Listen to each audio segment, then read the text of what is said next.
ප්‍රශ්න පත්‍රයේ අපි කතා කරනවා පළවෙනි කෙටි ප්‍රශ්න පත්‍රය. එතකොට ඒකේ පළවෙනි ප්‍රශ්නේ අහන්නේ වාගෙන් හයිඩ්‍රජන් වල පරමාණු වර්ණාවලියේ ලයිමාන් ශ්‍රේණියේ පිහිටීම නිවැරදි නිරූපණය කරනවා. පළවෙනි රූප සටහනට ගියොත් එහෙම ලයිමාන් ශ්‍රේණිය වාට දීලා තියෙනවා තරංග ආයාමයේ අඩුවන දිශාවට රේඛාතර දුර වැඩි වෙලා. එහෙම වෙන්න බෑ. ඉඳ එක නෙමෙයි. දෙවෙනි එක තරංග ආයාමයේ අඩුවන දිශාවට රේඛාතර දුර අඩු වෙලා වෙන්න පුළුවන්. හා 150ට අඩුයි. ඒ කියන්නේ 120 ආසන්නයේ තියෙන්නේ. එහෙනම් ඒක වෙන්න පුළුවන්. එහෙනම් උත්තරේ දෙවෙනි උත්තරේ. තුන්වෙනි එක වෙන්න බෑ. තරංග ආයාමයේ 500ට වඩා වැඩි පරාසයක් දීලා තියෙන්නේ. හතරක් වෙන්න බෑ. තරංග ආයාමයේ 500ට වඩා වැඩි පරාසයක් දීලා තියෙන්නේ. පහ වෙන්නත් බෑ. තරංග ආයාමයේ වැඩි පරාසයක් දීලා තියෙන්නේ. එතකොට පළවෙනි එකට උත්තරේ වෙන්න ඕනේ දෙවෙනි උත්තරේ. හරි. ඔයාගේ දෙවෙනි ප්‍රශ්නේ අහන්නේ O818 O2 ඍණ 2 අයනේ අඩංගු ප්‍රෝටෝන, නියුට්‍රෝන හා ඉලෙක්ට්‍රෝන ගණන් අණුපිළිවෙලින් පෙන්වුම් කරන්නේ කියලා. එතකොට මේ හඳුනා ගන්න ඕන කාරණා කීපයක් ඒ තමයි මේ 8 කියලා ලියලා තියෙන්නේ ඇත්තටම එක ඔක්සිජන් පරමාණුවක ක්‍රමාංකය. 8 කියලා ලියන්නේ එක ඔක්සිජන් පරමාණුවක ක්‍රමාංකය. 18 කියන්නේ එක ඔක්සිජන් පරමාණුවක ස්කන්ධ ක්‍රමාංකය. ඔක්සිජන් පරමාණු දෙකක් තියෙනවා. මේ සම්පූර්ණ පරමාණු දෙක සහිත අණුවේ සමස්ත ආරෝපණය තමයි ඍණ 2 කියලා කියන්නේ. ඒක විසඳගත්තා නම් ওই ප්‍රශ්නෙට උත්තරේ හම්බ වෙනවා. එහෙනම් ප්‍රෝටෝන සංඛ්‍යාව හොයා ගන්න පුළුවන්. එක පරමාණුක පරමාණු ක්‍රමාංකය 8 නම් ප්‍රෝටෝන 8ක් තියෙන්න ඕන. පරමාණු දෙකේ ප්‍රෝටෝන 16ක් තියෙන්න ඕන. ස්කන්ධ ක්‍රමාංකය පරමාණුක ක්‍රමාංකය අඩු කරපුවම නියුට්‍රෝන ගාන එනවා. නියුට්‍රෝන එනවා එහෙනම් 18න් 8ක් ගියම 10ක්. පරමාණු දෙකක් තියෙනවා. පරමාණු දෙකේ නියුට්‍රෝන 20ක් තියෙන්න ඕන. සමස්ත ධන ආරෝපණ සංඛ්‍යාව ධන 16යි O2 ඍණ 2 කියද්දී වැඩිපුර ඍණ ආරෝපණ දෙකක් තියෙනවා. එහෙනම් ඉලෙක්ට්‍රෝන 18ක් වෙන්න ඕන. එහෙනම් උත්තරේ වෙන්න ඕනේ 16යි 20යි 18යි උත්තරේ 2. ඊළඟ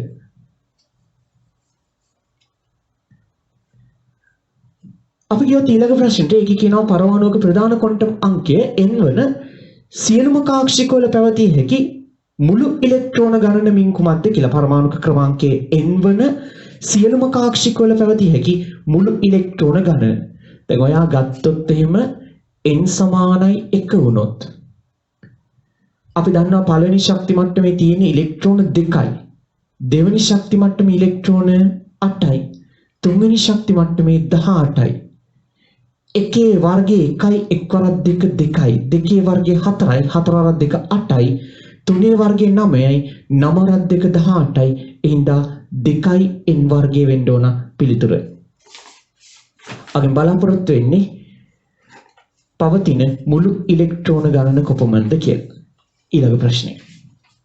ඊළඟ කේවාට කියනවා පහත සඳහන් සමීකරණ වල h හා c යනු ප්‍රාග්ඥිතේ හා රික්තකයේදී ආලෝකයේ වේගය නම් ප්‍රෝටෝනයක ශක්තිය E හා එයට අදාළ විකිරණයේ තරංග ආයාමයේ ලැම්ඩා අතර සම්බන්ධතාවයේ මින් කුමන සමීකරණය මගින් නිරූපණය වේද කියලා. එහෙනම් ඔයාලට මතක් වෙනවා මේ වෙලාවට E සමානයි h c යට ලැම්ඩා තමයි සමීකරණේ.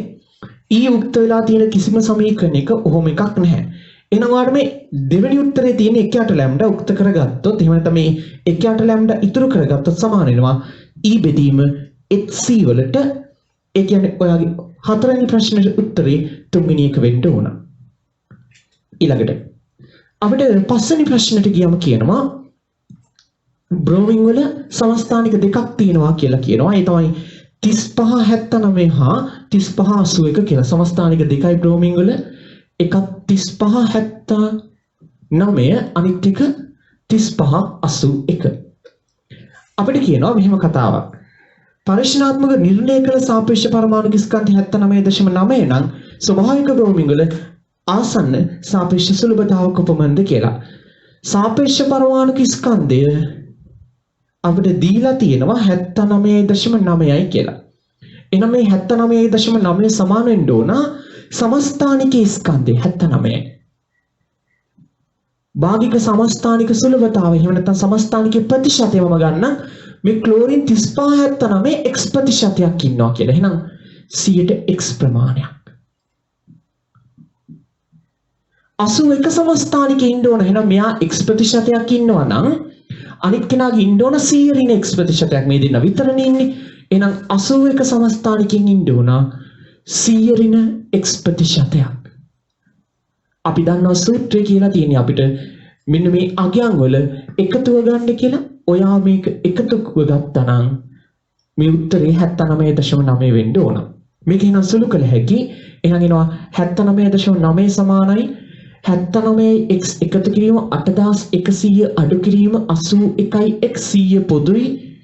එහෙනම් එනවා 7990 සමානයි 8100 අඩු කිරීම 2x 2x සමාන වෙනවා 110කට x සමාන වෙනවා 155කට. ඔයාට පස්වෙනි එකට උත්තරේ ලැබෙනවා තුන්වෙනි උත්තරේ. හරි. හයවෙනි ප්‍රශ්නේ කියනවා භූමි අවස්ථාවේ පවතින පරමාණුක n සමානයි 3 හා l සමානයි 2 යන ක්වොන්ටම් අංක 2 යෙදෙන කොපමණ ඉලෙක්ට්‍රෝන ගණනක් උපරිම වශයෙන් පැවතිය හැකිද කියලා. n වල අගය 3යි. l වල අගය 2යි. අපි ගත්තොත් n සමානයි 3 නම් l වලට එන්න පුළුවන් බිඳුව 1 2. l වල අගය 2 වන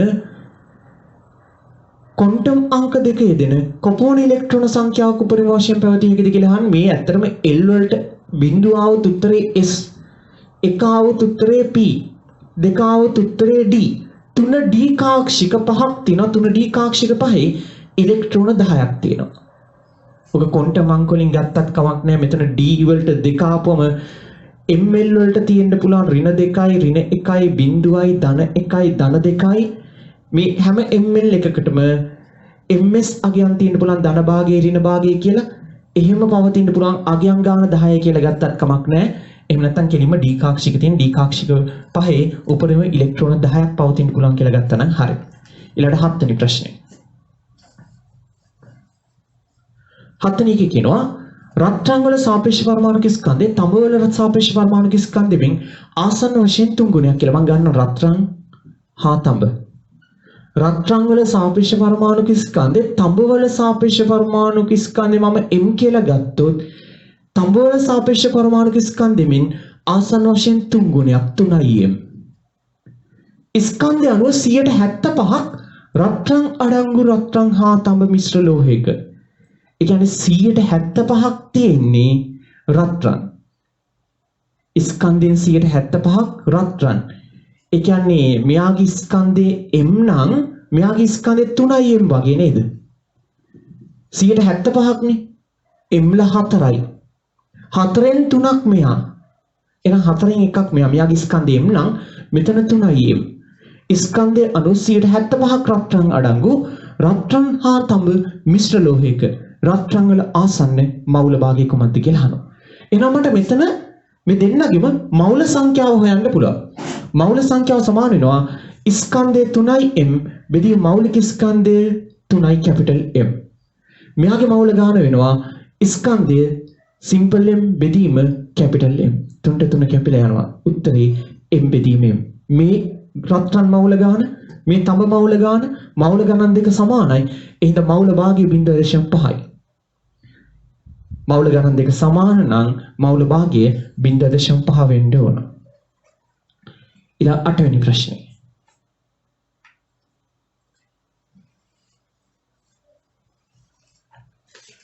අටේ කියනවා ටින් පරමාණුක ස්කන්ධයේ ආසන්න වශයෙන් කුමක්ද කියලා.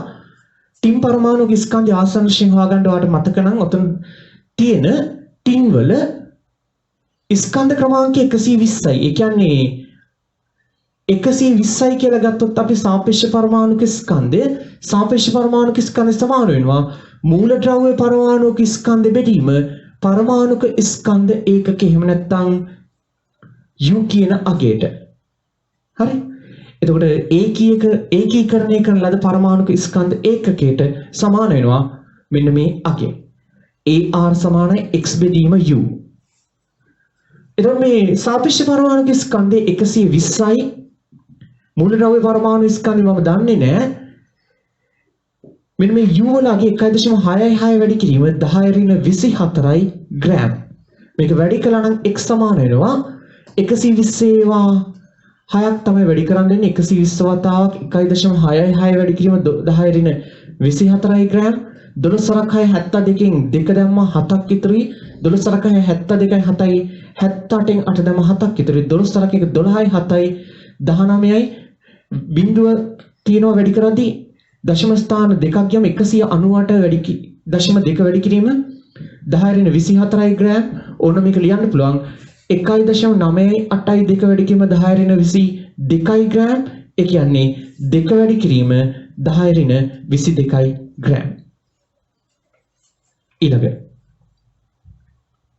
9වෙනි ප්‍රශ්නේ අහන්නේ වැඩිම නියුට්‍රෝන ප්‍රෝටෝන අනුපාතයක් බලාපොරොත්තු වී හැක්කේ ඒක මතක තියාගන්න සාමාන්‍යයෙන් පරමාණුක ක්‍රමාංකයේ වැඩි වෙගෙන යනකොට පරමාණුක ක්‍රමාංකයට ස්කන්ධ ක්‍රමාංකයේ දරන අනුපාතය එන්න වැඩි වෙනවා. පරමාණුක ක්‍රමාංකය කියන්නේ ප්‍රෝටෝන ගාන ස්කන්ධ ක්‍රමාංකය එන්න වැඩි වෙනවා කියන්නේ අනිවාර්යෙන් වැඩි වෙනවා ඇත්තේ නියුට්‍රෝන ගාන. එහෙනම් නියුට්‍රෝන බෙදීම ප්‍රෝටෝන වැඩිම අනුපාතයක් බලාපොරොත්තු වෙන්න පුළුවන් වැඩිම පරමාණුක ක්‍රමාංකයක් පවතින අවස්ථාවේ එහෙනම් 9 වෙනි එකට උත්තරේ 5 10 ඔයාට කියනවා පරමාණු සඳහා වන න්‍යෂ්ටික ආකෘතියට පදනම සැපයූ පරීක්ෂණයේදී ගයිගර් හා මාස්ඩන් විසින් උපයෝගී කරගත් අංශ පිළිබඳව වන මින් කුමන ප්‍රකාශය වඩාත් උචිත වේද කියලා.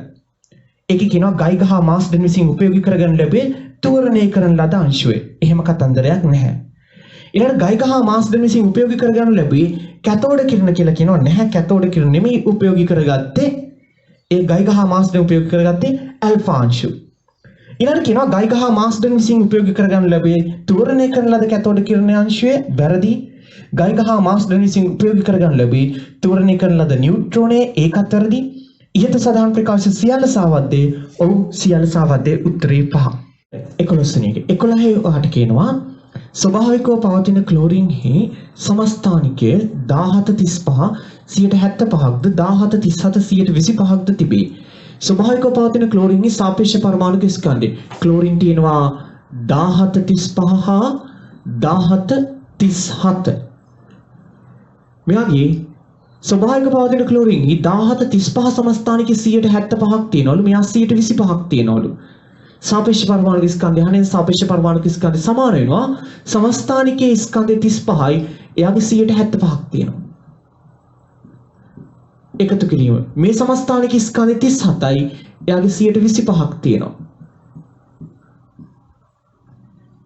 එතකොට මේ අගයට තමයි සමාන වෙන්නේ 25 සරක් මෙතනට 3යි 25 සරක් 4යි 25 සරක් 1යි 25 සරක් 4යි 35 ඒවා 3ක් 105යි 37 ඒවා එකක් 37යි බෙදීම 4යි 137යි 5යි 142යි බෙදීම 4 4ක් 1යි 4ක් 3 12යි 22ට 4ක් 5 20යි 20ට 5යි උත්තරේ 35.5යි ඔතන 35.5 වෙන උත්තරයක් නැහැ ඒ නිසා පිළිතුර ඕල් විදිහට ගත්තා එහෙම නැත්නම් සම්පූර්ණ ලකුණු ලබා දෙන පිළිතුරක් විදිහට ගත්තා ඊළඟට 12 වෙනි ප්‍රශ්නේ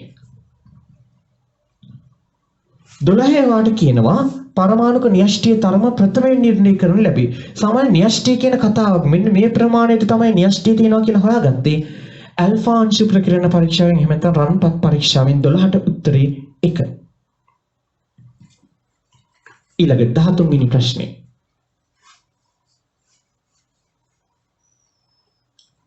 13 අපිට කියනවා පරමාණුක වර්ණාවලි සම්බන්ධයෙන් වන මින් කුමන ප්‍රකාශය සත්‍ය වේද කියලා. හයිඩ්‍රජන් වර්ණාවලියේ රේඛාවල සංඛ්‍යාතය වැඩි වෙත්ම රේඛා ශීඝ්‍රයෙන් එකිනෙකට සමීප වෙනවලු. එහෙම නැත්නම් ළඟා වෙනවලු. මේ අපි හයිඩ්‍රජන් වල විමෝචන වර්ණාවලියේ කොටසක් ගත්තොත් මේ මං අඳින්නේ තරංග ආයාමයේ අඩු වෙන පැත්තට නම් එහෙම නැත්නම් සංඛ්‍යාතය වැඩි වෙන පැත්තට නම් මේක තියෙන්නේ මෙන්න මේ ආකාරයට තමයි රේඛා සංවිධානය වෙලා. එතකොට පරමාණුක වර්ණාවලියේ රේඛාවල සංඛ්‍යාතයේ වැඩිවත්ම රේඛායි ශීඝ්‍රයෙන් එකිනෙකට ළඟා වෙනවලු. ඔව් ඒ ප්‍රකාශය හරි. රේඛාවල සංඛ්‍යාතයේ වැඩිවත්ම රේඛා ශීඝ්‍රයෙන් එකිනෙකින් ඈත් වෙනවලු. ඒක වැරදි. හයිඩ්‍රජන් වර්ණාවලියේ අනුයාත රේඛා අතර ඇති සංඛ්‍යාත වෙනස නියතයිලු. මේ ඇත්තටම මේ ඇඳට මේ මම තරංගායාමයේ අඩු වෙන දිශාවට ගිහලා මේක ප්‍රස්ථාරගත කළා නම් මේ මම ඇඳලා තියෙන ඇත්තම සංඛ්‍යාතයට. ප්‍රස්ථාරගත කළා නම් ওই ප්‍රස්ථාරය ඇත්තටම තියෙන්නේ මේ සංඛ්‍යාතයට අදාළ රේඛාවක් ඇවිල්ලා මේ සංඛ්‍යාතයට අදාළ රේඛාවක් ඇවිල්ලා මේ සංඛ්‍යාතයට අදාළ රේඛාවක් ඇවිල්ලා මේ සංඛ්‍යාතයට අදාළ රේඛාවක් ඇවිල්ලා මේක ඇත්තටම තියෙන මේ සංඛ්‍යාතයට අදාළ රේඛා. එතකොට හයිඩ්‍රජන් වර්ණාවලි අනුයාත රේඛා අතර ඇති සංඛ්‍යාත වෙනස නියතයි කියලා කියනවා නෑ. වෙනස එන්න අඩු වෙනවා. එහෙනම් තුන්වෙනි ප්‍රකාශනයේ වැරදි. වෙනස අඩු වෙනවා. එහෙම නැත්නම් මේ පැත්තට ගත්තම අඩු වෙනවා. අනිත් පැත්තට ගත්තම වැඩි වෙනවා. ඊළඟ හයිඩ්‍රජන් ලබා දෙන විමෝචන වර්ණාවලියක් නැහැ. පොදුවේ 4ටයි 5ටයි. හයිඩ්‍රජන් ලබා දෙන්නේ විමෝචන හා අවශෝෂණ වර්ණාවලි දෙකක් ලබා දෙනවා. එහෙම විමෝචන විතරක් ලබා දෙන්නේ නැහැ. එහෙනම් 13ට උත්තරේ 1. ඊළඟට ඔය 14 වෙනි එකට ගියාම ඔයාට පේනවද දෙවෙනි උත්තරේ වෙන්න බෑ කියලා. 14 දෙවෙනි උත්තරේ වෙන්න බැරි මේ අඩු වේගන එනවා අඩු වේගන ඇවිල්ලා ආයෙ වැඩි වේගන යනවා. එහෙම වෙන්න බෑ. මේ වගේ එකක් වෙන්න ඕන පිළිතුරේ. හින්දා දෙක වෙන්න බෑ. ඊළඟ තුන්වෙනි එක වෙන්න බෑ සමාන කොටස් තියෙන්නේ. එහෙම එකක් නැහැ. හතරවෙනි එක වෙන්න බෑ වැඩි වේගන ඇවිල්ලා අඩු වෙනවා. එහෙම බෑ. පස්වෙනි එක වෙන්නත් බෑ. හයවෙනි එකේ වාට පැහැදිලිව හඳුනා ගන්න පුළුවන් මෙන්න මෙහෙම කාරණයක්. පළවෙනි උත්තරයට ගියම පළවෙනි උත්තරේ මේ රේඛාව ටිකක් තදට වැදිලා තියෙනවා කියලා පේනවද? මේක තද පාටයි. මේ රේඛාව තියෙනවා මේ රේඛාව තියෙනවා. ඊට පස්සේ මේ පැත්තේ ආය මේ රේඛාව තියෙනවා මේ රේඛාව තියෙනවා ඊට පස්සේ තව රේඛාවක් තියෙනවා තව ඈත් වෙලා තියෙනවා. මේ කොයි පැත්තටද ඇඳලා තියෙන්නේ? මේ ඇඳලා තියෙන්නේ තරංග ආයාමය වැඩි වෙන පැත්තට. තරංග ආයාමය වැඩි වෙනකොට රේඛා අතර දුර වැඩි වෙනවා. එතකොට තරංග ආයාමය වැඩි වෙනකොට රේඛා අතර දුර වැඩි වෙනවා කියන තරංග ආයාමයේ අඩු පැත්තේ මේ එක ළඟ රේඛා දෙකක් ඇවිල්ලා. ඒකයි මේ වෙලා තියෙන්නේ. එහෙනම් උත්තරේ 14ට 1. ඊළඟ 15 වෙනි ප්‍රශ්නේ.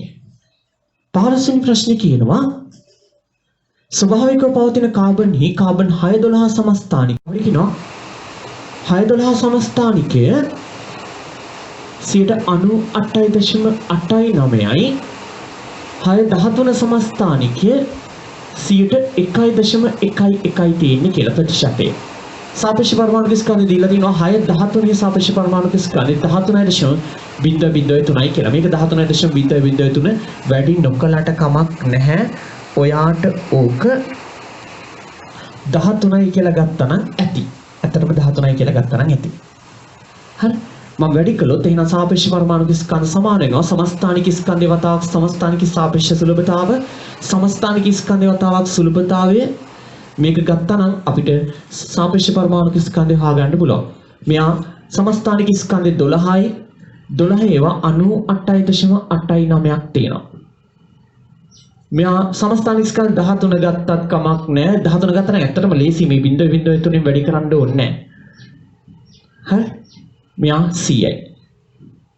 වැඩි කළොත් එනවා 12ක් 9 108න් 8 දැම්මා 10ක් ඉතුරුයි. 12ක් 8 96යි 10යි 106න් 6 දැම්මා 10ක් ඉතුරුයි. 12ක් 8 96යි 10යි 106න් 6 දැම්මා 10ක් ඉතුරුයි. 12ක් 9 108යි 10යි 118යි. දශම ස්ථාන 2යි 100න් බෙදුනම දශම ස්ථාන 4යි 11.8යි 6යි 6යි 8යි 111 13න් වැඩි කළා නම් ඇති 13.003න් වැඩි කරන්න ඕනයි කියලා ගත්තොත් 111 ඒවා 3ක් 333යි 3 දැම්මා 33ක් ඉතුරුයි බිඳුවයි 3 දැම්මා 3ක් ඉතුරුයි බිඳුවයි මෙතනට 3යි 111 ඒවා 3ක් 333යි 3 දැම්මා 33ක් ඉතුරුයි 111 ඒවා 1ක් 111යි 33යි 144යි දශම ස්ථාන 3යි 4යි 5යි දෙකෙන් බෙදෙනවා 6යි 1යි 2යි 3යි 4යි 5යි 6යි 7ක් වෙනවා 2යි 3යි 4යි 5යි 7යි මෙතනට එනවා 0.1යි 4යි 4 3යි ඔය ගන්න මේක එකතු කළොත් 0.1යි 4යි 4යි 3යි කියලා විතරක් ගන්න 8යි 3යි 11න් 1 දැම්මා එකක් ඉතුරුයි 6යි 4යි 10යි 1යි 11න් 1 දැම්මා එකක් ඉතුරුයි 6යි 4 sorry 6 4යි 10 1යි 11න් 1 දැම්මා එකක් ඉතුරුයි 8 1යි 9යි 1යි 10න් බිංදුව දැම්මා එකක් ඉතුරුයි 12.0.1යි උත්තරේ 15ට උත්තරේ 4. හරි 16 සරල ප්‍රශ්නයක් කාබන් 612 පරමාණුක ස්කන්ධය අහන්නේ ඒක ඔයා මතක තියාගන්න ඕන 1.993 වැඩි කිරීම 10 ඍණ 23යි ග්‍රෑම්. එහෙම නැත්නම් ඕක ඔය දීලා තියෙන ගාන 19.993 වැඩි කිරීම 10 ඍණ 24යි ග්‍රෑම්. ඒකට වෙන විකල්පයක් අවශ්‍ය නැහැ. ගණන් හදන්න අවශ්‍ය නැහැ ඔයාට මතක තිබුණා නම්. කාට හරි මතක නැත්නම් ඕක හදලා ගන්න පුළුවන්. හදලා ගත්තේ ඔයාට මතකයි පරමාණුක ස්කන්ධයක 1.66 වැඩි කිරීම 10 ඍණ 24යි ග්‍රෑම්. මේ පරමාණුක ස්කන්ධ ඒකකයේ සමාන වෙනව මොනකටද? කාබන් 612 සමස්ථානිකයේ පරමාණුක ස්කන්ධ බෙදීම 12. එහෙනම් මේක 12න් වැඩි කරලා 12/72 2 දැම්මා 7ක් ඉතුරුයි 12/72යි 7යි 79න් 9 දැම්මා 7ක් ඉතුරුයි 12/1 7යි 19යි දශම ස්ථාන 2යි වැඩි කිරීම 10 ඍණ 24යි ග්‍රෑම්. මෙහෙම හදලා ගන්න පුළුවන්. නමුත් ඒක ඕනේ නැහැ ඔයාට ඔයාගේ මතක තියෙනවා නම්. ඊළඟට 17 වෙනි ප්‍රශ්නේ. 17 කියනවා පරමාණු වල ඉලෙක්ට්‍රොනික ශක්ති මට්ටම් සංකල්පය සමග වඩාත් කිට්ටුවෙන් සම්බන්ධ වෙලා තියෙන්නේ. රදර්ෆර්ඩ්, තොම්සන්, රදර්ෆර්ඩ් ඉලෙක්ට්‍රොනික ශක්ති මට්ටම් කතාවක් රදර්ෆර්ඩ්ගේ නෑ. තොම්සන්ගේ හිම කතන්දරයක් කොහෙවත් නෑ. හෙන්රි බෙකරල් විකිරණශීලීතාවය, නීල් බෝ තමයි ශක්ති මට්ටම් කතාව කළේ. මාස්ඩන් රදර්ෆර්ඩ් යටතේ අර රන්පත් පරීක්ෂාව කරපු පුද්ගලයා. එහෙනම් 17ට උත්තරේ 4. ඊළඟ 18 පරමාණුක ඇති ඉලෙක්ට්‍රෝනික අනන්‍යතාව විස්තර කිරීම සඳහා NL ML MS යන ක්වොන්ටම් අංක කුලකයේ යොදාගත හැකිලු n ධන L 3 වන පරිදි පරමාණුක පැවතිය හැකි ක්වොන්ටම් අංක කුලක සංඛ්‍යාව කොච්චරද කියලා අහනවා. දැන් එතකොට අපි ගත්තොත් NL n වල අගේ 1 නම් මෙතන බිංදුවයි 2 නම් බිංදුවයි 1යි 3 නම් බිංදුවයි 1යි 2යි එතනින් එහාට ගියොත් 4 නම් බිංදුවයි ඔහොම ලියුව හැකි. නමුත් ඔයාලට පේන්න ඕන උත්තරේ එන්න ඕන 3. ඒ කියන්නේ මෙතනට එන්න විදිහක් නැහැ. 3 එන්න පුළුවන් මෙහෙම. ප්‍රධාන ක්වොන්ටම් අංකය 2යි උද්දිගාංශ ක්වොන්ටම් අංකය 1යි. ආයෙ 3යි බිංදුවයි වෙන්න පුළුවන්. ක්වොන්ටම් අංක කුලක සංඛ්‍යාවයි ක්වොන්ටම් අංක කුලකයේ නිරූපණය කරන ඉලෙක්ට්‍රෝනයක්. ඒ කියන්නේ ඉලෙක්ට්‍රෝන සංඛ්‍යාවනේ ඔය අහන්නේ. ක්වොන්ටම් අංක කුලක සංඛ්‍යාව කියන්නේ ඉලෙක්ට්‍රෝන සංඛ්‍යාව වෙන්න ඕන. ක්වොන්ටම් අංක කුලකයේ නිරූපණය කරන හැමතිස්සෙම පරමාණුක පවතින කිසියම් ඉලෙක්ට්‍රෝනයක්. එහෙනම් ඉලෙක්ට්‍රෝන සංඛ්‍යාව දෙවෙනි ශක්තියට p කාක්ෂික වල කාක්ෂික 3යි. ඍණ 1යි බිංදුවයි ධන 1 කාක්ෂික 3යි. මේ කාක්ෂික 3 ධන භාගයේ ඍණ භාගයේ ගාන ඉලෙක්ට්‍රෝන 6යි. තුන්වෙනි ශක්තිය මට්ටමේ s කාක්ෂික වල කාක්ෂික 1යි. මේ එක කාක්ෂිකයේ ඉලෙක්ට්‍රෝන 2යි. උපරිමේ 8ක් පවතින්න පුළුවන්. ඒ හින්දා 18ට උත්තරේ 8. ඊළඟ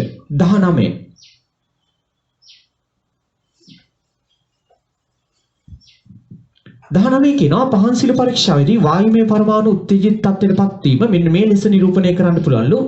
ඉහත ක්‍රියාවලියට අදාළ ශක්ති විපර්යාසය 180.66 කිලෝජූල් මවුලයට ඔය දීලා තියෙන්නේ. ෆෝටෝන මවුලයක ශක්තිය. එහෙනම් ෆෝටෝනයක ශක්තිය මට හොයාගන්න පුළුවන්. ෆෝටෝනයක ශක්තිය E සමානයි මම ගත්තොත් එහෙම hc බෙදීම ලැම්ඩා කියලා. ෆෝටෝනයක ශක්තිය වෙන්නේ ඔය මවුලයක ශක්තිය 180.66යි කිලෝජූල් ජූල් කරන්න මම 1000න් වැඩි කළා. ජූල් මවුලයට බෙදීම මවුලයකට හොයන්න ඇවගඩ්‍රෝ සංඛ්‍යා 6.02 වැඩි කිව්ව 1023යි මවුලයට වලින් බෙදුවා. මේක සමාන වෙන්න ඕන ප්ලාන්ක් නියතය 6.626 වැඩි කිරීම 10^34යි ජූල් තප්පර. ආලෝකයේ ප්‍රවේගය 3 වැඩි කිරීම 10^8යි තප්පරයට මීටර්. තරංගායාමයේ ලැම්ඩා. මේ තප්පර වලට තප්පරයට කපලා යනවා, ජූල් වලට ජූල් කපලා යනවා, මවුලයට කැපිලා යනවා. හරි. ආසන්න වශයෙන් මම 1යි කියලා ගන්නවා. නැත්නම් මම ආසන්න වශයෙන් ගත්තොත් මේක මෙතනට 18ට ආසන්න වශයෙන් 3යි 180ට 30යි ආසන්න වශයෙන් 30යි කියලා ගත්තා. 10 තුනට 3ක් කපලා ගියා 10 20ක් ඉතුරු වෙනවා. 3 වරක් 1යි 3 වරක් 10යි 10 එකක් කැපිලා ගියම මේ යට ඉතුරු වෙනවා 10 19ක්. ලැම්ඩා සමාන වෙනවා 6.62 6 වැඩි කිරීම 10 19යි 10 8යි කියන්නේ 10 27යි 10 27ට මෙතන 10 රින් 34න් කපලා ගියම 10 රින් 7ක් ඉතුරු වෙනවා. හරි. එතකොට ඔය ගාන ඉතුරු වෙනවා 10 ඍණ බලයක් විදිහට ගත්තම එහෙනම් ඔයාට උතනින් ගත්ත හැකි 10 ඍණ 7ක් ඉතුරු වුණා. එතකොට ලැම්ඩා සමාන වෙනවා ඔන්න ඔය ගාන මීටර වලින්. එහෙනම් ඔයා ඔක නැනෝමීටර් කරන්න මොකද කරන්න වෙන්නේ? ඔක වැඩි කරන්න වෙනවා 10 9න්. 10 9න් වැඩි කළොත් ඔයාට ඔය උත්තරේ නැනෝමීටර් වෙලා එනවා. නැනෝමීටර් උත්තරේ ගත්තොත් එහෙම 10 ඍණ 7ට 10 ඍණ 7ක් කපලා ගිහලා 10 2ක් ඉතුරු වෙනවා. 6.62 නැත්නම් 662.6යි නැනෝමීටර් වෙන්න ඕන උත්තරේ තුන්වෙනි උත්තරේ 19ට 3. ඕකේ මාකින් එකේ මම දෙනකොට දීලා තිබුණේ 19ට ඕල් කියලා. ඒක මුද්‍රණ දෝෂයක්. ඒක 19ට උත්තරේ 3. හරි. ඔයාලට දීලා තියෙනවා 20 වෙනි ප්‍රශ්නේ හයිඩ්‍රජන් වල පරමාණුක වර්ණාවලි පිළිබඳ පහත සඳහන් වගන්ති ශිෂ්‍යයෙක් පවසා ඇත. ඉන් කවරක් අසත්‍යද කියලා. එතකොට මේකේ පළවෙනි වගන්ති දීලා තියෙනවා වර්ණාවලියේ අදෝරක්ත ප්‍රදේශයේ ඇති රේඛා ශ්‍රේණිය ලයිමාන් ශ්‍රේණිය ලෙස හඳුන්වනවලු. වර්ණාවලියේ අදෝරක්ත ප්‍රදේශයේ තියෙන රේඛා ශ්‍රේණිය පාෂන් ශ්‍රේණිය ලයිමාන් ශ්‍රේණිය නෙමෙයි. එහෙනම් පළවෙනි වගන්තියේ වැරදි. ඊළඟට කියනවා වර්ණාවලියේ සෑම රේඛාවක්ම නිත්‍ය විකිරණයකට අනුරූප වෙනවලු. ඔව්. හැම රේඛාවකම කිසියම් නිශ්චිත ශක්තියක් නිරූපණය කරනවා. ඒ නිසා සෑම රේඛාවක්ම නිත්‍ය විකිරණයකට අනුරූප වෙනවා කියන කාරණේ හරි. ඊළඟ කියනවා ඇසට පෙනෙන ප්‍රදේශයේ ඇති ශ්‍රේණිය බාම ශ්‍රේණිය ලෙස හඳුන්වනවලු. ඔව්. ඇසට පෙනෙන ප්‍රදේශයේ තියෙන්නේ අපි සලකනවා බාම ශ්‍රේණිය කියලා. ඊළඟ බාම ශ්‍රේණියේ මූලික රේඛා H alpha beta හා gamma ලෙස හඳුන්වනවලු. ඔව්. බාම ශ්‍රේණියේ අපි රේඛා නම් කරනවා මේ තියෙන්නේ බාම ශ්‍රේණිය කියලා ගත්තොත් බාම ශ්‍රේණියේ පළවෙනි රේඛාව H alpha, දෙවෙනි රේඛාව H beta, තුන්වෙනි රේඛාව gamma, ඊළඟ රේඛාව H delta විදිහට හඳුන්වනවා. හරි. එතකොට ඒ නිසා ඒ වගන්තිය තියෙන නැත්නම් ඒ ප්‍රකාශනෙත් හරි. ඊළඟ කියනවා පරමාණුක වර්ණාවලිය ඇතිවීමට හේතුව ශක්ති මට්ටම් අතර ඉලෙක්ට්‍රෝන හෝමාරු වීමලු. ඔව්. ශක්ති මට්ටම් අතර ඉලෙක්ට්‍රෝන හෝමාරු වුණු හින්දා තමයි පරමාණු අතර ශක්ති හෝමාරු වීමෙන් පරමාණුක වර්ණාවලිය ඇති වුනේ. ඒ නිසා 20ට උත්තරේ 1 වෙන්න ඕන අසත්‍ය ප්‍රකාශය 1. ඊළඟට අපිට කියනවා බෝ ආකෘතියෙන් පැහැදිලි කළ හැක්කේ. සමහර බෝ ආකෘතියෙන් අපිට පැහැදිලි කරන්න පුළුවන් හයිඩ්‍රජන් වල පරමාණුක වර්ණාවලිය. බෝ ආකෘතියෙන් පැහැදිලි කරන්න පුළුවන් හයිඩ්‍රජන් වල පරමාණුක වර්ණාවලිය. හයිඩ්‍රජන් ගත්තම හයිඩ්‍රජන් වල තියෙන්නේ එක ඉලෙක්ට්‍රෝනයයි. ඒ නිසා එක ඉලෙක්ට්‍රෝනයක් තියෙන ඕනම පරමාණුවක් හෝ අයනයක් ඕනම පරමාණුවක් කියවට ඕනම පරමාණු නෑනේ අපිට තියෙන්නේ හයිඩ්‍රජන්. හැබැයි එක ඉලෙක්ට්‍රෝනයක් තියෙන අයන තියෙන්න පුළුවන්. ඒ මොනවද? හීලියම් ධන අයනයක් ගත්තොත් හීලියම් වල පරමාණු ක්‍රමාංකය 2යි. ඉලෙක්ට්‍රෝන දෙකක් තියෙනවා. හීලියම් ධන අයනේ ඉලෙක්ට්‍රෝන 1යි තියෙන්නේ. එහෙනම් ඉලෙක්ට්‍රෝන එකක් තියෙන අයනයක වර්ණාවලිය විස්තර කරන්න පුළුවන්. ඔව්. එහෙනම් 21ට උත්තරේ වෙන්න ඕනේ දෙවෙනි උත්තරේ. ඊළඟට 22. හරි. අපි යනවා 22 වෙනි ප්‍රශ්නෙට. 22 වෙනි ප්‍රශ්නේ කියනවා හයිඩ්‍රජන්හි පරමාණුක විමෝචන වර්ණාවලිය සම්බන්ධයෙන් පහත කොමන ප්‍රකාශයේ නිවැරදි වේද කියලා.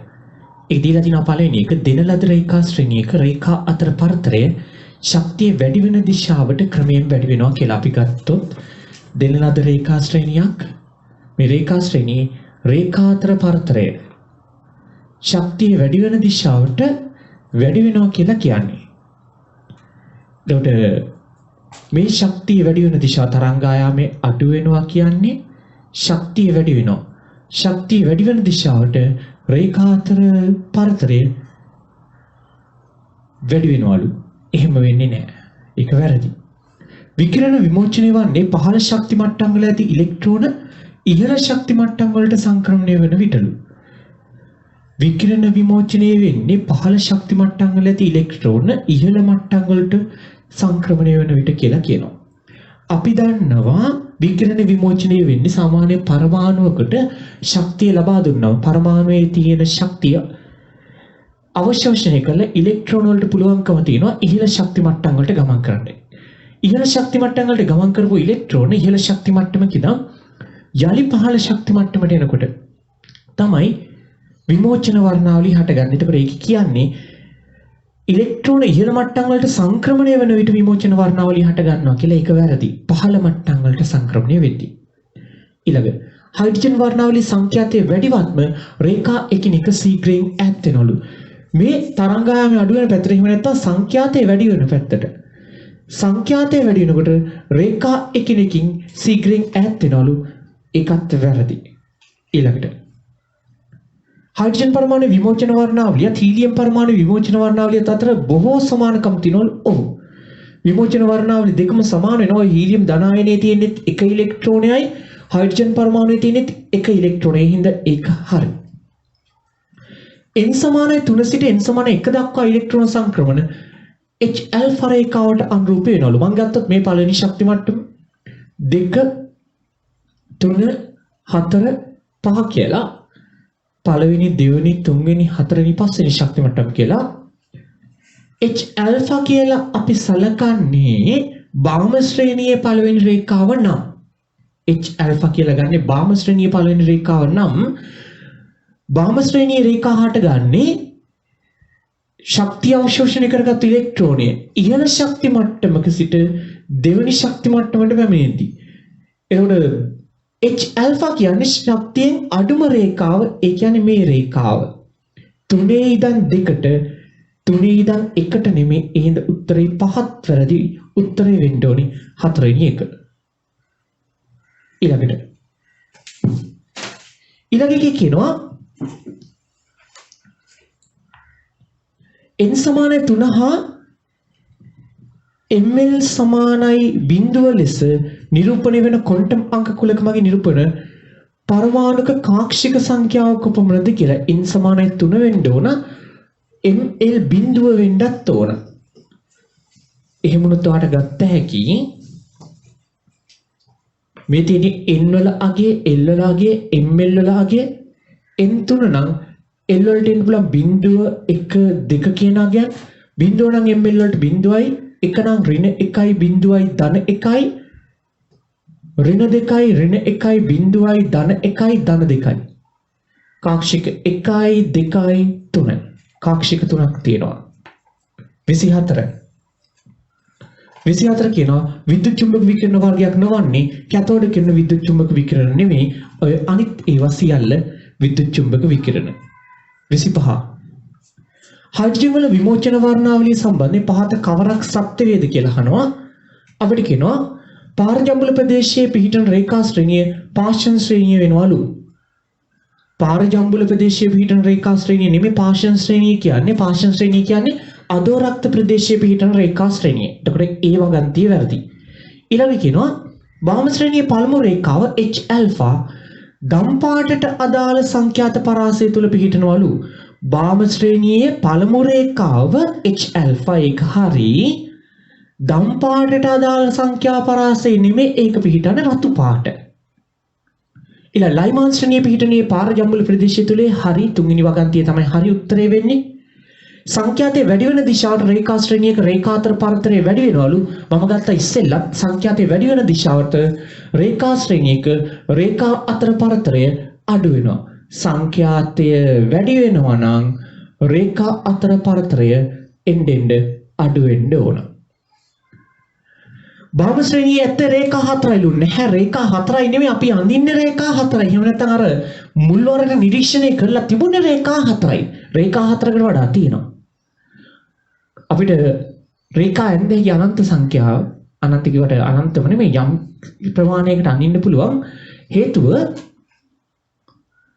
අපි බාම ශ්‍රේණිය ගත්තම සලකන්නේ ඉහළ ශක්ති මට්ටමක සිට දෙවෙනි ශක්ති මට්ටමට ඉලෙක්ට්‍රෝන පැමිණීමනේ. එතකොට ඉහළ ශක්ති මට්ටමක සිට කියද්දී අනන්තයේ තියෙන ශක්ති මට්ටමක ඉඳන් මෙතනට දෙවෙනි ශක්ති මට්ටමට આવත් ඒකත් භාව ශ්‍රේණියට අයිති. අපි අනින්නේ පොතේ 4යි ඒක ඇත්ත. නමුත් 4ක් විතරක් නෙමෙයි තියෙන්නේ උත්තරේ 25ට 3. හරි. ඊළඟ ප්‍රශ්නේ. වැඩිම තරංග ආයාමයක් සහිත වර්ණය වනුයේ කියලා අහනවා. වැඩිම තරංග ආයාමයක් තියෙන රතු පාටට මේකේ අගයන් මතක තියාගත්තත් කවන්නේ. අගයන් එන්නේ රතු 656 නැනෝමීටර්, නිල් කොළ පාට, එහෙම නැත්නම් කොළ පාට කියලා කියන්නේ 486 නැනෝමීටර්, නිල් පාට 434 නැනෝමීටර්, දම් පාට 410 නැනෝමීටර්.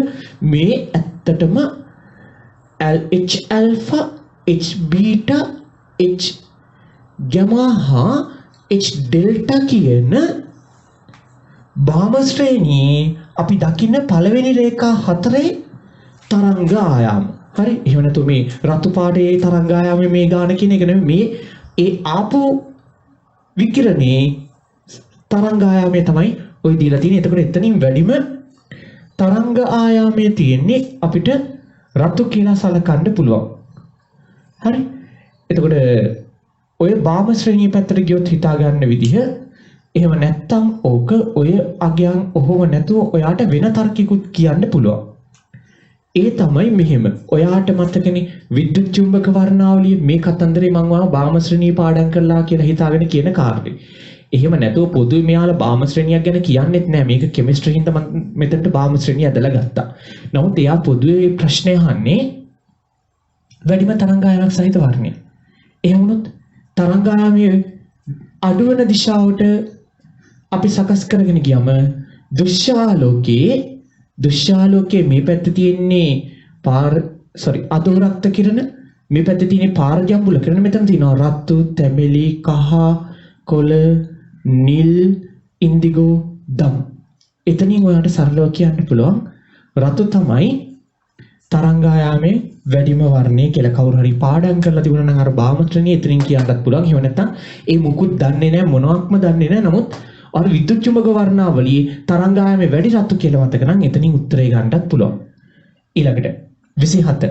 භාම විසින් නිරීක්ෂණය කරන ලද හයිඩ්‍රජන් වර්ණාවලි රේඛාවලින් තරංග ආයාමයේ 486 නැනෝමීටර් රේඛාවට අදාළ වර්ණය නිල් කොළ. එතකොට එතනින් අපිට හොයාගන්න පුළුවන් වර්ණය නිල් කොළ කියලා ඒ අගය මතක තියාගෙන තිබුණොත්. ඊළඟට 28. පහත ප්‍රකාශ අතරින් නිවැරදි නොවන්නේ අහනවා. නිවැරදි නොවන්නේ එකම N හා L අගය. එකම N හා L අගය දරන්නා වූ කාක්ෂික කුලකයක් උපකවචයක් ලෙස හඳුන්වනලු. ඔව්. එක S මේකේ N අගය 1යි L අගය 0යි. 3p ගත්තොත් N අගය 3යි L අගය 1යි. එතකොට එකම N හා L අගයන් දරන්නා වූ කාක්ෂික කුලකයක් උපකවචයක් ලෙස හැදින්වෙනවා කියන කාරණේ හරි. ඊළඟට භ්‍රමණය වන ආරෝපණයකට චුම්බක ක්ෂේත්‍රයක් නිපදවන්න පුළුවන්ලු. ඔව්. භ්‍රමණය වන ආරෝපණයකට චුම්බක ක්ෂේත්‍රයක් නිපදවන්න පුළුවන්. ඒ වගන්ති හරි. ඊළඟ කියනවා කිසියම් කාක්ෂිකයක පවතින ප්‍රතිවිරුද්ධ දිශාවට භ්‍රමණය වන ඉලෙක්ට්‍රෝන දෙකක් මගින් ප්‍රතිවිරුද්ධ දිශා ලෙස දිශානත වූ චුම්බක ක්ෂේත්‍ර ජනනය කරනවලු. ඔව්. ඉලෙක්ට්‍රෝන ප්‍රතිවිරුද්ධ දිශාවට භ්‍රමණය වෙනකොට ප්‍රතිවිරුද්ධ ලෙස දිශානත වූ චුම්බක ක්ෂේත්‍රයක් ජනනය කරනවා. ඊළඟ ඒ කාරණේ හරි. 4. භ්‍රමණ ක්වොන්ටම් අංකෙන් ඉලෙක්ට්‍රෝනයේ බැමීම සිදුවිය හැකි දෙදිශාව පෙන්වුම් කරනවලු. ඔව්. භ්‍රමණ ක්වොන්ටම් අංකයේ ධන භාගය ආවොත් මේක පැත්තකට, ඍණ භාගය ආවොත් අනිත් පැත්තට. 5. පරමාණුක ඉලෙක්ට්‍රෝන සැරිසරන කාක්ෂිකයක් විස්තර කිරීම සඳහා ගණිතමය වශයෙන් ව්‍යුත්පන්න කරන ලද L හා ML නම් වූ ක්වොන්ටම් අංක දෙක යොදා ගන්න පුළුවන්ලු. ළමයි පරමාණුක ඉලෙක්ට්‍රෝන සැරිසරන කාක්ෂිකයක් විස්තර කරන්න අපි යොදා ගන්නවා NL ML කියන ක්වොන්ටම් අංක තුනම. NL ML කියන ක්වොන්ටම් අංක තුනම යොදා ගන්නවා. L හා M විතරක් නෙමෙයි. ඒ හින්දා වඩා වැරදි උත්තරේ වෙන්නේ 5. 29 පහත සඳහන් වගන්ති අතරින් නිවැරදි වන්නේ කියලා තමයි 29 අහන්නේ. 29 කියනවා පරමාණුක අයනීකරණ ශක්තිය යනු භූමි අවස්ථාවේ ඇති ඒකලිත පරමාණුවකින් ඉලෙක්ට්‍රෝනයක් ඉවත් කිරීමට අවශ්‍ය අවම ශක්තියයි. නම ඒක වැරදි. ඇයි පරමාණුක අයනීකරණ ශක්තිය කියන්නේ භූමි අවස්ථාවේ තියෙන ඒකලිත වායුමය පරමාණුවකින් වෙන්න ඕන. වායුමය කියන වචනේ නෑ. ඒ හින්දා වගන්තිය වැරදි. ඊළඟට අභ්‍යන්තර කවචයකින් ඉලෙක්ට්‍රෝනයක් බැහැර කිරීමේදී අයනීකරණ ශක්තිය සිදුවන තියුණු නැග්ම ඉලෙක්ට්‍රෝන විවික්ත ශක්ති මට්ටම් වල පිහිට ඇති බවට පැහැදිලි සාක්ෂියක්ලු. ඔව්. අභ්‍යන්තර කවචයෙන් ඉලෙක්ට්‍රෝන ඉවත් කරගෙන යනකොට එකවරම පළවෙනි ඉලෙක්ට්‍රෝන ඉවත් කරන්න යම් ශක්තියක් වැය වුණා නම් දෙවෙනි ඉලෙක්ට්‍රෝන ඉවත් කරන යම් ශක්තියක් වැය වුණා නම් එකපාර ලොකු ශක්ති වැඩිවීමක් වෙනවා. එහෙම වුණාම අපි තීරණය කරනවා මේ ලොකු ශක්ති වැඩිවීමක් සිදු උනේ මේවා එකිනෙකට වෙනස් ශක්ති මට්ටම් වල පවතින හින්දා කියලා. එතකොට ඒ කාරණේ හරි. අනුයාත ලෙස ඉලෙක්ට්‍රෝන බැහැරවත්ව මූලද්‍රව්‍යක අයනීකරණ ශක්තිය අක්වක් ආකාර විචලනයකට වැඩි වෙනවලු. මේක අක්වක් නෙමෙයි. අක්වක් කියන්නේ මොකද්ද? අක්වක් කියලා ගත්තේ පළමු අයනීකරණ ශක්ති ප්‍රස්ථාරේ 2යි 8යි 8යි. ඔක අක්වක් විචලනයක්. හැබැයි මේ අනුයාත අයනීකරණ ශක්තිය කිසි විටක අක්වක් විචලනයක් දකින්න ලැබෙන්නේ නැහැ. ඊළඟට 4 පරමාණුවක පවතින ඉලෙක්ට්‍රෝන සංඛ්‍යාව වැඩි වෙන විට පරමාණුවකින් ඉලෙක්ට්‍රෝනයක් ඉවත් කිරීම සඳහා වැඩි ශක්තියක් යොදන්න ඕනේ නැහැ. පරමාණුවක පවතින ඉලෙක්ට්‍රෝන සංඛ්‍යාව වැඩි වෙනවා කියන්නේ ඉලෙක්ට්‍රෝනයේ පිහිටන ශක්ති මට්ටම එන්න න්‍යෂ්ටියෙන් ඈතට යනවා. න්‍යෂ්ටියෙන් ඈතෙන්ද ඉලෙක්ට්‍රෝන වෙත දක්වන න්‍යෂ්ටික ආකර්ෂණය අඩු වෙනවා. එහෙනම් ලබා දිය යුතු ශක්තිය අඩු වෙනවා. ඊළඟ පස්වෙනි පරමාණුවකින් බැහැරවන ඉලෙක්ට්‍රෝනයක් පාසා අයනීකරණ ශක්තිය අඩු වෙනවලු. පරමාණුවකින් බැහැරවන ඉලෙක්ට්‍රෝනයක් පාසා අයනීකරණ ශක්තිය අඩු වෙන්නේ නැහැ. ඉලෙක්ට්‍රෝන ඉවත් කරපුවම වැඩි ආරෝපණයක් දරන අයනයක් තියෙන්නේ. ඒ හින්දා ඊළඟ ඉලෙක්ට්‍රෝන ඉවත් කරන්න ඊට වඩා වැඩිපුර ශක්තියක් දෙන්න ඕන. ඉලෙක්ට්‍රෝනයක් ඉවත් කරපුවම හැමතිස්සෙම තියෙන්නේ වැඩි ආරෝපණයක් දරන අයනයක්. එහෙනම් ඊළඟ ඉලෙක්ට්‍රෝන ඉවත් කරන්න වැඩි ශක්තියක් දෙන්න ඕන. එහෙනම් 29ට උත්තරේ 2. 31. පහත ප්‍රකාශ අතරින් නිවැරදි නොවන්නේ කියලා අහන්නේ. අපිට කියනවා උචිත තත්ත්වයටදී පදාර්ථයට තරංගමය ගුණ පෙන්වුම් කරන්න පුළුවන්. ඔව් පදාර්ථයට තරංගමය ගුණ පෙන්වුම් කරන්න පුළුවන් උචිත තත්ත්වයටදී. ඊළඟ කියනවා විකිරණ වලට තරංගමය ගුණ පැවතිය හැකි නමුත් ඔව් විකිරණ වලට තරංගමය ගුණ තියෙනවා. අංශමය ගුණ පැවතිය නොහැක කියලා. විකිරණ වලට තරංගමය ගුණ පැවතිය හැකි නමුත් අංශමය ගුණ පැවතිය නොහැක කියලා කියනවා. මොකද කියන්නේ? ඩී බ්‍රෝග්ලි මෙහෙම කාරණයක් කියනවා. ඔයාට මතක නම් ඩී බ්‍රෝග්ලි කියනවා උචිත තත්ත්වයටදී විකිරණයකට අංශු ධාරාවක් එහෙම නැත්නම් ෆෝටෝන ලෙස හැසිරෙන්න පුළුවන් කියලා. උචිත තත්ත්වයටදී විකිරණයකට අංශු ධාරාවක් එහෙම නැත්නම් ෆෝටෝන ලෙස හැසිරෙන්න පුළුවන් කියලා ඩී බ්‍රෝග්ලි ප්‍රකාශ කරනවා. එතකොට විකිරණ වලට තරංගමය ගුණ පැවතිය හැකි නමුත් අංශමය ගුණ පැවතිය නොහැක කියන කාරණේ වැරදි. එහෙම පුළුවන් කියලා ඩී බ්‍රෝග්ලි කියනවා. ඊළඟට කියනවා ඉලෙක්ට්‍රෝන වලට තරංගමය මෙන්ම අංශමය ගුණද එක විට පෙන්වන්න පුළුවන්ලු. ඔව් ඉලෙක්ට්‍රෝන වලට තරංගමය ගුණයි අංශමය ගුණයි දෙකම එක විට පෙන්වන්න කරන්න පුළුවන්. ඊළඟට කියනවා පරමාණුවක න්‍යෂ්ටි වටා චලනය වෙන ඉලෙක්ට්‍රෝනයකට තරංගයක් ලෙස හැසිරෙන්න පුළුවන්ලු. ඔව් චලනය වෙන ඉලෙක්ට්‍රෝනයකට තරංගයක් ලෙස හැසිරෙන්න පුළුවන් හේතුව එයා තරංගමය ගුණ පෙන්වන්න කරනවා.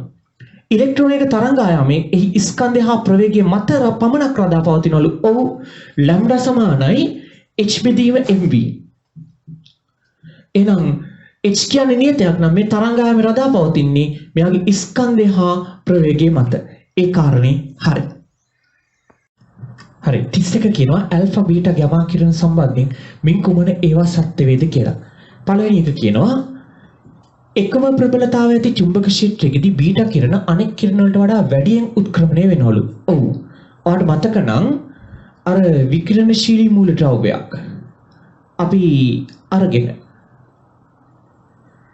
මේකේ පරීක්ෂණයේ බලපුවම මේ තියෙන්නේ ඍණ ආරෝපිත තහඩුවක් නම් මේ තින්නේ මේ පැත්තෙන් ධන ආරෝපිත තහඩුවක් නම් මේ ධන ආරෝපිත තහඩුව පැත්තට හැරෙන්නේ බීටා කිරණ එයා ඍණ ආරෝපිතයි ඍණ ආරෝපිත තහඩුව පැත්තට හැරෙන්නේ ඇල්ෆා කිරණ එයා ධන ආරෝපිතයි ගමා කිරණ හැරෙන්නේ නැතුව ගමන් කරනවා.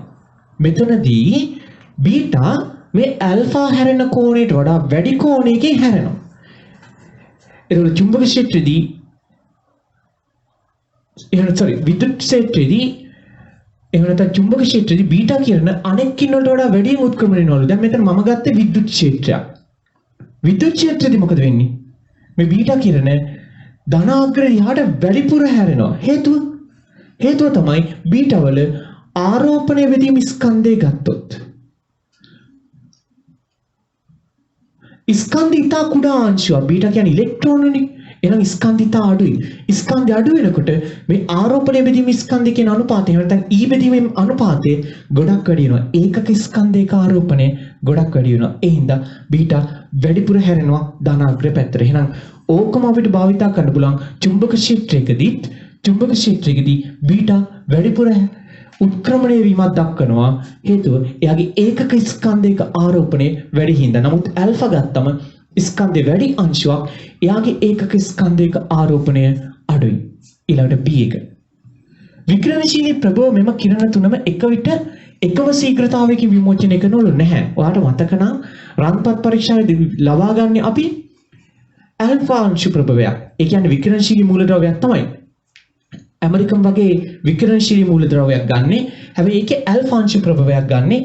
එතකොට ඇල්ෆා අංශු ප්‍රභවයක් ගන්නවා කියන්නේ විකිරණශීලී මූලද්‍රව්‍යයෙන් නිකුත් වෙන්නේ එතන ඇල්ෆා විතරයි. හින්දා ඔය වගන්තිය වැරදි. B වැරදි. A හරියනවා, B වැරදි. C ඇල්ෆා කිරණ බීටා කිරණ යන දෙවර්ගයම විද්‍යුත් ක්ෂේත්‍රයේදී එකිනෙකට සමාන ප්‍රමාණ වලින් හේත් ප්‍රතිවිරුද්ධ දිශාවට උත්ක්‍රමණය වෙනවලු. සමාන ප්‍රමාණ නෙමෙයි. C වැරදි.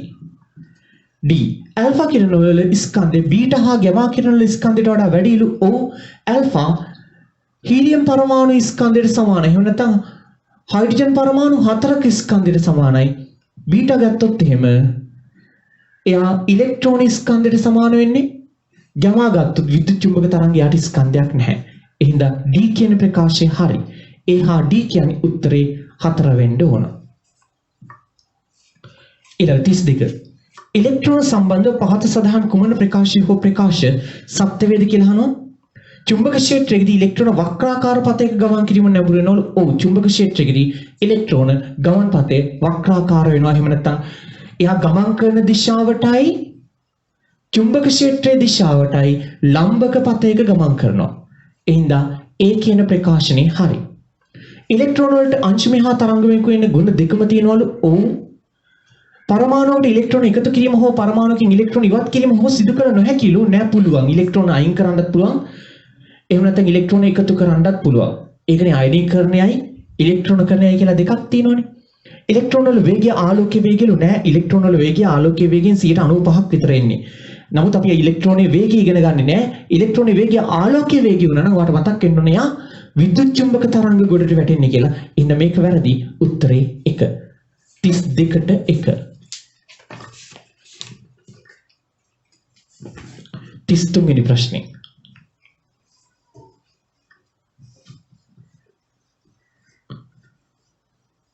තුනේවාට කියනවා මින් කුමන ප්‍රකාශය හෝ ප්‍රකාශ සත්‍ය වේද කියලා. ඇල්ෆා අංශ පරමාණුක න්‍යෂ්ටි වෙතට ආකර්ෂණය වෙනවලු නැහැ. ඇල්ෆා ධන ආරෝපිතයි, න්‍යෂ්ටිය ධන ආරෝපිතයි, ආකර්ෂණය වෙන්නේ නැහැ. උත්තරේ වැරදි. කැතෝඩ කිරණ චුම්බකයක S ද්‍රව්‍ය වෙතට ආකර්ෂණය නොවේලු. ඔව්. කැතෝඩ කිරණ ද්‍රව වලට ආකර්ෂණය වෙන්නේ නැහැ. චුම්බක ද්‍රව වලදී චුම්බක ක්ෂේත්‍රයේ ලම්බකව යා ගමන් කරනවා. වක්‍රාකාර පතයක ගමන් කරනවා නිසා ද්‍රව වලට ආකර්ෂණය වෙන්නේ නැහැ. නොවේ කියන ප්‍රකාශනේ හරි. ධන කිරණ චුම්බකයක උත්තර ද්‍රව්‍ය වෙත ආකර්ෂණය නොවේලු. ඔව්.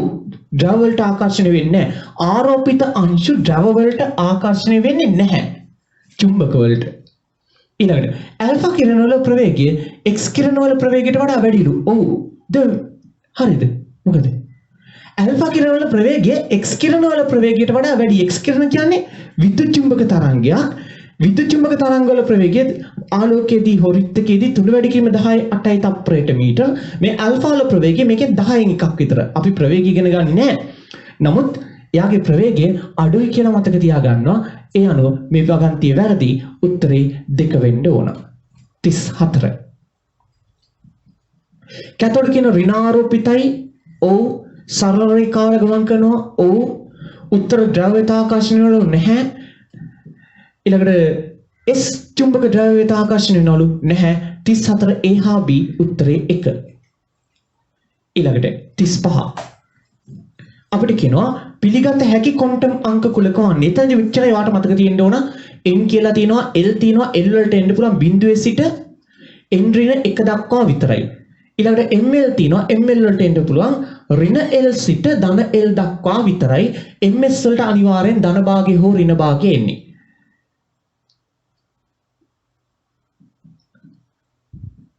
ඕක මතක තිබුණා නම් හරි. ඊළඟට පළවෙනි එක A 3යි 2යි බිඳුවයි ධන භාගයයි වෙන්න පුළුවන්. ඇයි 3යි බිඳුවේ සිට n ඍණ 1 වෙන්න පුළුවන්. 2 නම් තියෙන ඍණ 2 ඍණ 1 බිඳුව වෙන්න පුළුවන්. B 2යි 2යි වෙන්න බෑ. බිඳුවේ සිට n ඍණ 1 දක්වා පවතින. එහෙනම් B වෙන්න බෑ. C 3යි 2යි ධන 3යි වෙන්න බෑ. ඍණ 2 ඍණ 1 බිඳුව ධන 1 ධන 2 ධන 3 වෙන්න බෑ. D 3යි 2යි ඍණ 2යි ඍණ භාගයයි වෙන්න පුළුවන්. A හා D කියන්නේ උත්තරේ 4යි. 36 පහත දක්වා ඇති කොමන ප්‍රකාශය හෝ ප්‍රකාශන සත්‍ය වේද කියලා අහනවා. පරමාණුක න්‍යෂ්ටි පැවැත්ම පළමුවට අනාවරණය කරන ලද්දේ රදර්ෆර්ඩ්ගේ ඇල්ෆාංශ ප්‍රකීර්ණන පරීක්ෂණයලු. ඔව්. ඒකෙන් තමයි හොයාගත්තේ පරමාණුක න්‍යෂ්ටියේ පැවැත්ම පිළිබඳව. ඊළඟට කියනවා බහුවාදයෙන් පැහැදිලි කර හැක්කේ එක් ඉලෙක්ට්‍රෝනයක් ඇති පරමාණුවක් හෝ ආයනයක් ගැන පමණයිලු. ඔව් අපි ඒක මේ ඉස්සෙල්ලා කතා කළා. බහුවාදය භාවිතා කරන්න පුළුවන්. එහෙම. විද්‍යුත් චුම්බක වර්ණාවලියේ දිගම තරංගායාමයේ අදෝරක්ත කලාපයට තියනවලු නැහැ. එහෙම කියන්න අමාරුයි. අපි මේ තරංගායාමයේ අඩු වෙන දිශාවට නම් අඳින්නේ. මේ පැත්තේ තියෙනවා රේඩියෝ තරංග කියලා જાතියකුත්. ඒ කියන්නේ තරංගායාමයේ වැඩි පැත්තේ. එහෙනම් මේ වගන්තිය වැරදි. D p කාක්ෂිකයක තිබිය හැකි උපරිම ඉලෙක්ට්‍රෝන ගණන 6ක්ලු. p කාක්ෂික වල තියෙන්න පුළුවන් කිසියම් ශක්ති මට්ටමක උපරිම ඉලෙක්ට්‍රෝන 6යි. p කාක්ෂිකයක තියෙන්න පුළුවන් උපරිම ඉලෙක්ට්‍රෝන ගාන 2යි. එහෙනම් උත්තරේ 1. 37 ලයිමාන් බාමහා පාෂණ වශයෙන් වර්ණාවලියේ ශ්‍රේණි 3ක් තියෙනවලු. නෑ එහෙම ශ්‍රේණි 3ක් නැහැ. ශ්‍රේණි 3කට වඩා වැඩිපුර තියෙනවා. ෆොන් බ්‍රැකට් ඔය විදිහට තව ලියන්න පුළුවන් අපිට එහාට. ඊළඟට ලයිමාන් ශ්‍රේණියට අයත් රේඛාවල අනුරූප තරංගවල තරංග ආයාමය 200 නැනෝමීටරට වඩා අඩුයි කියලා කියනවා. ලයිමාන් ශ්‍රේණියට අයත් රේඛාවල අනුරූප තරංගවල තරංග ආයාමය 200 නැනෝමීටර වලට වඩා අඩුයි කියලායි කියන්නේ. එතකොට ඔයා මේක චුට්ටක් ඔළුවේ තිබුණා නම් හරි. සාමාන්‍යයෙන් පාෂන් ශ්‍රේණිය ගත්තොත් පාෂන් ශ්‍රේණිය 1875 නැනෝමීටර ඉඳන් 820 නැනෝමීටර විතර පරාසයට තමයි පාෂන් ශ්‍රේණිය තියෙන්නේ. එතකොට බාම ශ්‍රේණිය ගත්තොත් එහෙම තියෙනවා 656 නැනෝමීටර ඉඳන් 365 නැනෝමීටර දක්වා වන පරාසයට. ඔය බාම ශ්‍රේණිය. ඊළඟට ලයිමාන් ශ්‍රේණිය ගත්තොත් එහෙම ලයිමාන් ශ්‍රේණිය තියෙනවා 122 නැනෝමීටර ඉඳන් 91 නැනෝමීටර විතර පරාසයට.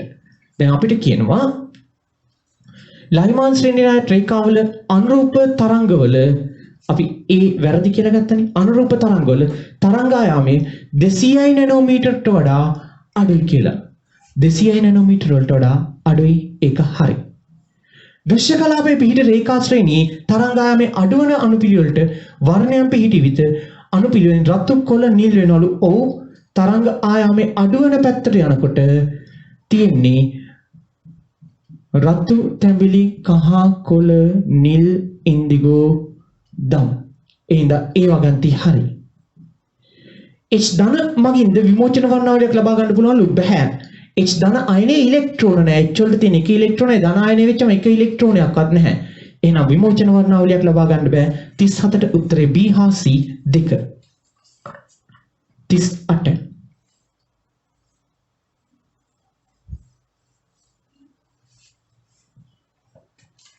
38 කියන පහත ප්‍රකාශ අතරින් නිවැරදි වන්නේ පරමාණුක ඉලෙක්ට්‍රෝන පැවතිය හැකි එක් කක්ෂයක් කිසියම් n අගයකට අනුරූපයිලු. ඔව් කිසියම් n අගයකට අනුරූපයි. n බාම සූත්‍රයේ පූර්ණ සංඛ්‍යාවක්ලු. ඔව් n කියලා ගන්න අපි 1 2 3 4 ඒ වගේ පූර්ණ සංඛ්‍යා. හයිඩ්‍රජන් හි ඉලෙක්ට්‍රෝන පැවතිය හැකි එකම කක්ෂය n සමාන 1ලු නැහැ. හයිඩ්‍රජන් වල ඉලෙක්ට්‍රෝනය ශක්තිය අවශෝෂණය කරලා ඉහළ ශක්ති මට්ටම් වලට යන්න පුළුවන්. ඒ හින්දා ඒ වගන්තිය වැරදි. ඊළඟ D NE අගේ වැඩිවත්ම කක්ෂයක ශක්තිය අඩු වෙනවලු.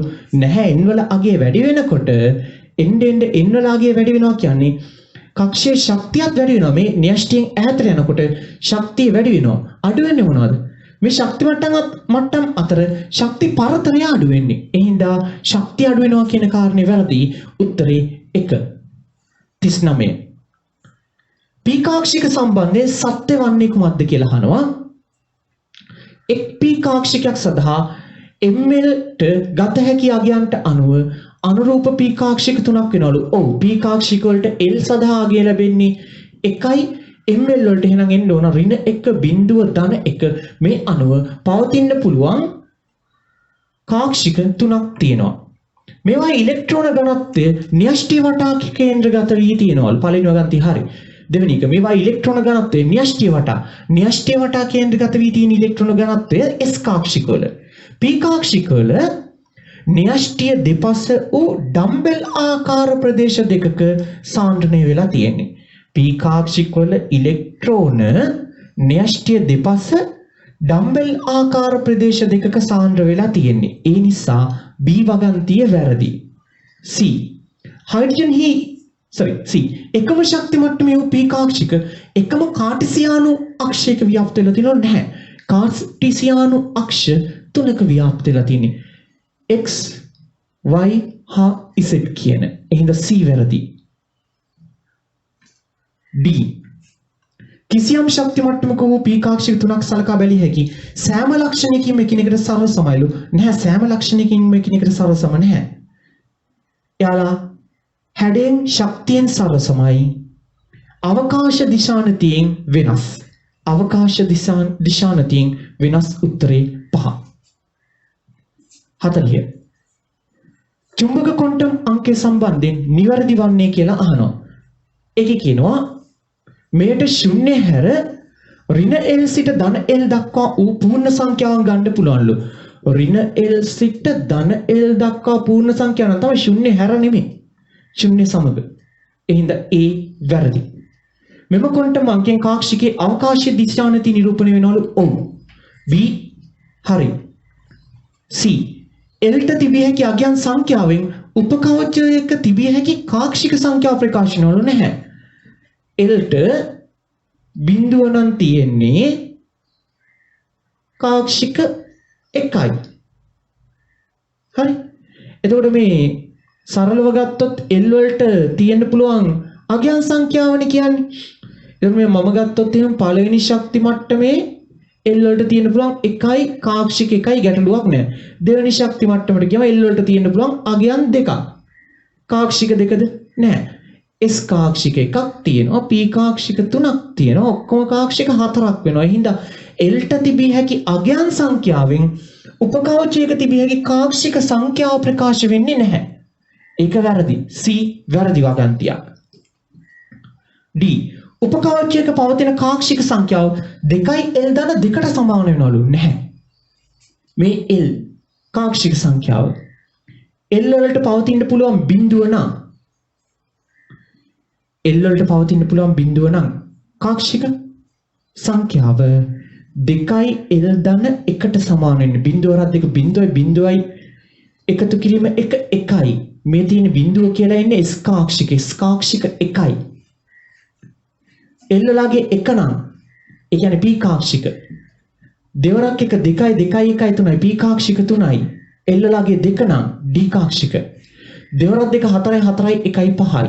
2යි L ධන 1ට සමාන වෙන්නේ 2ට නෙමෙයි. ඉඳ D වගන්තිය වැරදි. 41. අපිට කියනවා පරමාණුක වර්ණාවලියේ වර්ණාවලි රේඛා බොහෝ විට පාරජම්බුල හා දෘශ්‍ය පෙදෙස්වල දක්නට ලැබෙනවලු. ඔව් ගොඩක් වෙලාවට මේවා තියෙන්නේ පාරජම්බුල හා දෘශ්‍ය පෙදෙස්වල තියෙන ඒවා තමයි අපිට දකින්න ලැබෙන්නේ. පරමාණුක වර්ණාවලිය ඈතට යන්න. එහෙම නැත්නම් අර අදෝරක්ත පෙදෙසට කිට්ටු වෙනකොට තියෙන රේඛා අපිට දකින්න ප්‍රමාණය අඩු වෙනවා. එතකොට ඒ නිසා අපි සලකනවා පරමාණුක ශක්ති මට්ටම් අතර පවතින ශක්ති පරතරය ධන වශයෙන් 100 නැනෝමීටර් 900 නැනෝමීටර් තරංගායම පරාසය තුල පවතින විකිරණ වල ශක්තියින් වලට සමානයි කියලා ඒක හරි. ඒක මතක තියාගන්න තමයි වෙන්නේ, වෙන විකල්පයක් නැහැ. එහෙනම් උත්තරේ 41ට 1. දෙවෙනි එක. කැතෝඩ කියන චුම්බක ක්ෂේත්‍රයේ චුම්බක උත්තර ද්‍රවයට ආකර්ෂණය වෙනවලු 41ට 1 හරි පැහැදිලි කරනවා උත්තරේ 1 42. කැතෝඩ කියන චුම්බක ක්ෂේත්‍රයේ චුම්බක උත්තර ද්‍රවයට ආකර්ෂණය වෙනවලු නැහැ. කැතෝඩ කියන ද්‍රව වලට ආකර්ෂණය වෙන්නේ නැහැ කියලා මම කිව්වා. කැතෝඩ කියන ඍණාරෝපිත ඉලෙක්ට්‍රෝන වලින් සමන්විතයිලු. ඔව් උත්තරේ 4. 43. හයිඩ්‍රජන් පරමාණුවේ වර්ණාවලියේ එක් ශ්‍රේණියේ අනුයාත රේඛා දෙකක් අතර ඇති සංඛ්‍යාත පරතරය වර්ණාවලි රේඛාවල සංඛ්‍යාතය වැඩි වෙන විට ශීඝ්‍රයෙන් අඩු වෙනවලු. ඔව්. සංඛ්‍යාත පරතරය මම ඉස්සෙල්ලත් කිව්වා මේ අපි අනින්නේ ඇත්තටම ප්‍රස්තාරගත කරන්නේ සංඛ්‍යාතය. මේ සංඛ්‍යාත පරතරය සංඛ්‍යාතයේ වැඩි වෙන දිශාවට යනකොට ශීඝ්‍රයෙන් අඩු වෙනවා. ඒ කාරණේ හරි. ඒකට හේතුව තමයි න්‍යෂ්ටි ඉඳන් ඈතට යනකොට හයිඩ්‍රජන් පරමාණුවේ අනුයාත ශක්ති මට්ටම් වල ශක්ති අගයන් ශීඝ්‍රයෙන් එකිනෙකට ළඟා වෙනවා. මම කිව්වා න්‍යෂ්ටියට වඩා ඈතට යන්න ශක්තිය වැඩි වෙනවා. හැබැයි ශක්ති පරතර අඩු වෙනවා. එතකොට ඒ නිසා තමයි මේ වෙනස අඩු වෙලා තියෙන්නේ. එහෙනම් 43ට සත්‍යයි නිවැරදිව පැහැදිලි කරනවා උත්තරේ 1. 44. චුම්බක ක්ෂේත්‍රයේ ඇල්ෆා අංශ වල අපගමන කෝණය කැතෝඩ කිරණ වල කෝණයට වඩා වැඩිලු නැහැ. කැතෝඩ කිරණ වල එහෙම නැත්නම් බීටා කිරණ වල අපගමනය වැඩි. මම ඉස්සෙල්ලත් අන්ද බීටා වැඩිපුර අපගමනය වෙන්නේ. එහෙනම් 44 වගන්තිය වැරදි. ඇල්ෆා වල අනුපාතයේ E බෙදීමේ අනුපාතය කැතෝඩ කිරණ වල එම අනුපාතයට වඩා විශාලයිලු නැහැ. ඇල්ෆා කිරණ වල ස්කන්ධය වැඩි හින්දා E බෙදීමේ M අනුපාතය අඩුයි. විශාලයි කියන එක වැරදි. උත්තරේ 5. 45. පරමාණුක විමෝචන වර්ණාවලිය පැහැදිලි පසුබිමක් තුල අඳුරු රේඛාලු විමෝචන වර්ණාවලිය පැහැදිලි පසුබිමක් තුල අඳුරු රේඛා නෙවෙයි අඳුරු පසුබිමක් තුල පැහැදිලි රේඛා. අඳුරු පසුබිමක තියෙන දීප්තිමත් රේඛා තමයි විමෝචන වර්ණාවලිය. හින්දා මේක වැරදි. ඊළඟට භූමි අවස්ථාවේ සිට ඉහළ ශක්ති මට්ටම් දක්වා ඉලෙක්ට්‍රෝන උත්තේජනය වීම නිසා විමෝචන වර්ණාවලිය හට ගන්නව නැහැ. ඉහළ ශක්ති මට්ටම් වලද පහළ ශක්ති මට්ටම් වලට ඉලෙක්ට්‍රෝන පැමිණීමේදී තමයි විමෝචන වර්ණාවලිය හටගන්නේ. 46. සමස්ථානික වල රසායනික හා භෞතික ගුණ සරසමයිලු. සමස්ථානික වල රසායනික ගුණ නම් සරසමයි. හැබැයි භෞතික ගුණ සරසම නැහැ. ස්කන්ධ වෙනස් වෙනවා. හින්දා වැරදි. සමස්ථානික වල ප්‍රෝටෝන ගාන සමානයිලු. නියුට්‍රෝන ගාන වෙනස්ලු. ඔව්. ඒක හරි. උත්තරේ 4. 47. හයිඩ්‍රජන් වල රේඛා වර්ණාවලිය පැහැදිලි කිරීමට බෝ පරමාණුක ආකෘතියට හැකියාව ලැබුණලු. ඔව්. බෝ පරමාණුක ආකෘතිය භාවිතා කළේ ඇත්තටම හයිඩ්‍රජන් වල විමෝචන වර්ණාවලිය පැහැදිලි කරගන්න බැරුව ගිය රදර්ෆර්ඩ් ආකෘතිය. ඒකට විකල්පය තමයි බෝ ආකෘතිය. ඒක හරි. බෝ පරමාණුක ආකෘතිය ශක්තිය ක්වොන්ටමීකරණය වී ඇතැයි යන ප්ලාන්ක්ගේ අදහස හා බද්ධව තියෙනවලු. ඔව්.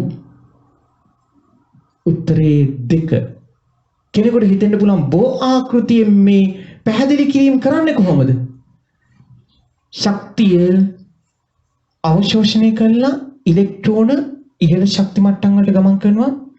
ඉහළ ශක්ති මට්ටම් වල ඉන්න ඉලෙක්ට්‍රෝනය යලි පහළ ශක්ති මට්ටම් වලට පැමිණීමේදී නිශ්චිත ශක්ති ප්‍රමාණ විදිහට ශක්තිය පිට කරලා තමයි පහළ ශක්ති මට්ටම් වලට එන්නේ.